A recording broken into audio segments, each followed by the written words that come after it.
Hello, Nick Stewart here. And if you're a small, medium enterprise business owner, have you ever wondered why your business is valued at a maximum of 4 times EBIT or earnings? And some stocks in the stock market are valued at 40 times earnings. And why it's important that you get a public listing for your company so you can get closer to 40 times earnings rather than 4 times earnings. In this video, I'm going to explain to you the reasons and what you can do to change it to your benefit.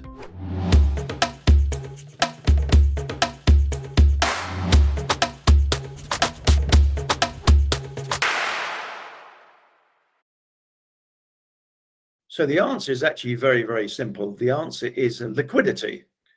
So liquidity is basically having access to funds and access to capital. So for example, if you go and buy Apple stock, Alphabet stock, Tesla stock, you can trade that stock. You can actually trade it 100 times a day if you want. You can come into the stock, out of the stock. You can liquidate your position, hence the word liquidity. You can liquidate your stock anytime you want to, and realize your investment anytime you want to.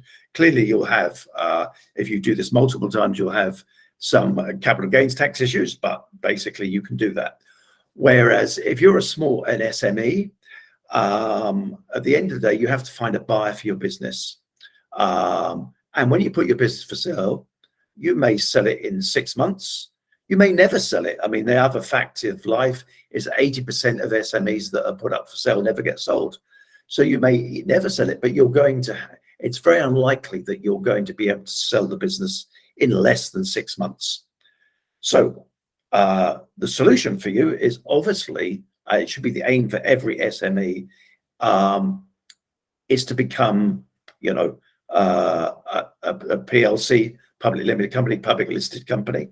Unfortunately, to achieve that, you need a certain level of turnover. You need to be making, I would suggest, with the costs, obviously being a public limited company, it has certain costs attached to it. So unless you're making $1 million net profit or EBIT a year, then it doesn't make any financial sense to do so. However, there are other ways to do this. That you can get public listings without making a full IPO. An IPO is an initial public offering, but there are many ways you can do it. But the mindset should be to be thinking about how can I do it? How can I get a public listing? Because if you think about it, when you come to exit your business, it's much easier. It's much easier to sell some Apple stock than it is to sell your business. And also the other great thing about having a company that is based on shares through a stock market is you don't have to completely exit your business. So let's say your business is worth 10 million, but you'd like to buy a Ferrari or go on a holiday or whatever.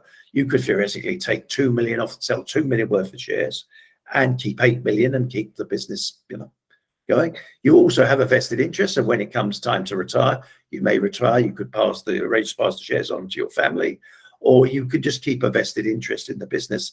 And if the business keeps growing, you just take your dividends from the business. So there are many reasons why that should be the case. In future videos, I will actually go into the different options, the different ways that you can access a public listing. But for the time being, this is really important to you, why you should be aiming for a public listing. And I hope you found the video interesting. If you did, could you please like the video? Could you also please subscribe to our video channel? That would really help other people see these videos, and hit the notification bell so you can be informed of our latest content as it comes. You won't like every video, but I'm sure a lot of the videos you will like. And finally, if you'd like to connect with me for any questions raised in this video, please feel free to reach out to me at nickstewart.co. Thanks for watching the video, and please feel free to connect with me on my personal website, nickstewart.co. Really looking forward to hearing from you. Bye for now.